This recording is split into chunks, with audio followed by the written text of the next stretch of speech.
So, it goes without saying that Exorcist Believer was my worst movie of 2023, and arguably one of the worst horror movies I've ever seen, for a multitude of reasons. Because the more, I've attempted, and I watched it not too long ago, a couple weeks ago, maybe I just judged it too harshly. Maybe I just need to watch it again, in the comfort of my own home, see how that turns out. Nope, still sucks. It still genuinely sucks. And there's just so much, I even found more stuff I hated. I found more stuff I didn't like. And I was just like, God, why? And it does feel like, with David Gordon Green off the project, that the project itself had kind of fallen flat, right? We all kind of agreed that, now what does Universal and Blumhouse do? And it was also one of the reasons why I kind of sparked to do that video that I did not too long ago, talking about, has Blumhouse hit a rough patch, or are they just, is this the beginning of the end? I compared it very much to, how Hammer went about it, in that, Hammer Studios, their big thing was that they got to the point where it was quantity over quality, and that kind of signaled the end for them later on. And it really does feel like history's repeating itself with Blumhouse. So, and again, it wasn't just Exorcist Believer. It was fucking Five Nights at Freddy's. Even though that movie did really well financially, quality-wise, again, it was another movie I watched, tried to rewatch, couldn't do it. And again, Night Swim, Imaginary.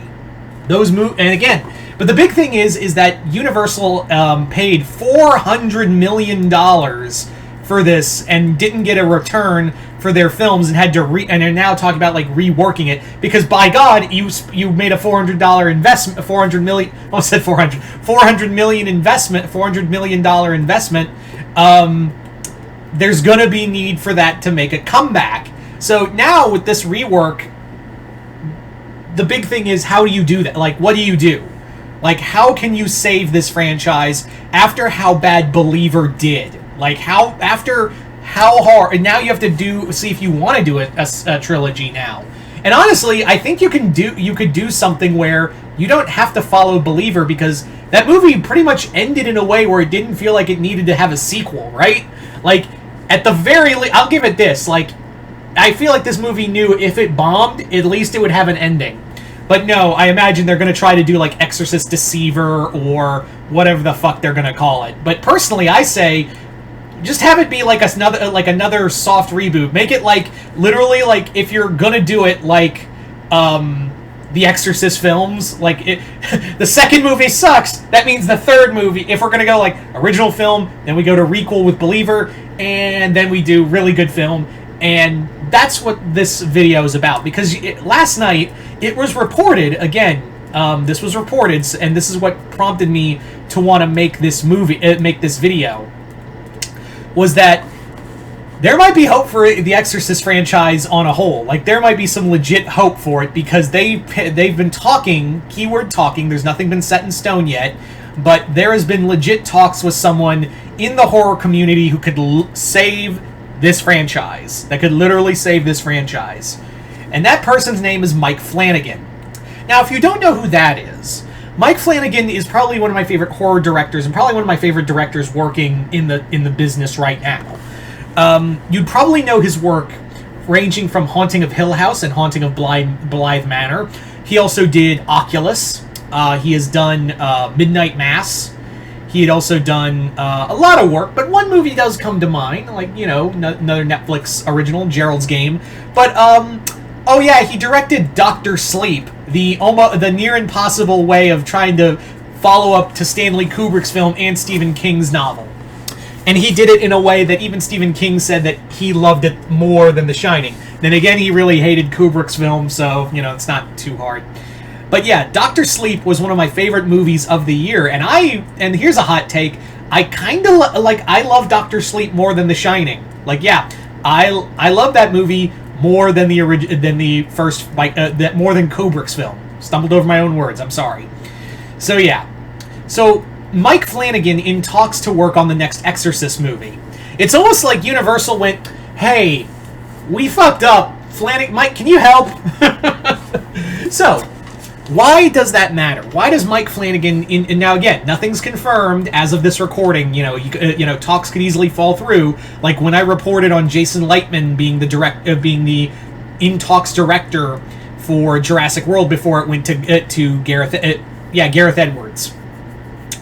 But yeah, so why does it matter that Mike Flanigan's here? Mike Flanigan is really good at not just horror, but he's really good at character, and that's what Believer really lost, is that it was more about the story, like trying to be more about jump scares and be more like your typical Blumhouse movie than it did the actual characters. The thing with the original film is that you don't see a lot of the, possession stuff until like midway through the film, and the exorcism itself isn't like until the third act. The big thing was the characters and how you follow them. So Flanigan is really good at making these character moments with his group. Also, I imagine Bruce Greenwood's going to be in this movie in some capacity, because Bruce Greenwood is in like 90% of his projects. He's like Bruce Greenwood is Flanigan's De Niro. That's the best way to describe it. So if we get more Bruce Greenwood in an Exorcist movie, yeah. But that's the thing, is that this, if you're going to do a sequel, which I would imagine maybe like they did, like Universal and Blumhouse did say they're going to rework the project, so maybe it won't be a sequel, but it'll be another Exorcist film. Like, it'll be a new story in the Exorcist franchise. I would say take a page out of the greatest Exorcist sequel, and in my opinion, the best Exorcist movie. That's just me. Exorcist 3 Legion. Do like a different story, but set in that universe. Like, you don't have to follow Reagan. You can just do a story set in that universe and have like loose connections to that universe. You still want to use Pazuzu? Cool. Yeah, I really hope like that's the case, is that they Exorcist 3 it and just make it focus more on like, Flanigan focuses on new sets of characters. Doesn't need Chris McNeil. Doesn't need that character. I mean, you're probably going to need... they're probably going to use Reagan. Like, let's be real. They really hyped up Reagan, so they'll probably want to use her in some capacity. Would they want to follow the Believer storyline? That storyline, I think, how it ended, you could easily say, oh, that storyline's done. Now we're focusing on a new storyline with Pazuzu as the main antagonist. Have Reagan in there. Because, yeah, they're going to be like, yeah, this is an Exorcist movie. Here's fucking Reagan. That's just how I see it, honestly. But I do, if this is true and Flanigan does get the gig, I will have a lot more hope for this series. Because again, there's no way on God's green earth they are going to, like, piss away $400 million and not try to get this, to get their money back. So yeah. So hopefully, fingers crossed, Mike Flanigan is in charge of the new Exorcist film.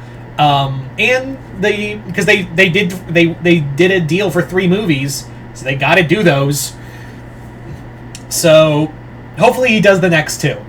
Anyway, hopefully this can, we can pick ourselves up and try again. And Flanigan, I think, is the right guy for the job. Also, Universal, I know it would be taboo, but I'm just saying, if you wanted to do a Jaws requel, Flanigan's your guy. Like, I have said it, if they ever try to do the heretical thing of making a new Jaws film and making it like a requel, Flanigan is the only person I would trust doing a new Jaws film. So there you go. But what do you guys think? Do you think the Exorcist films should just stay dead? Do you guys hope Flanigan takes the job? And what direction would you want to see for the next Exorcist film? Just comment below, let me know. Other than that, hope you all enjoyed this. I'm Mr. Multiverse. I'll see you next time in the Multiverse.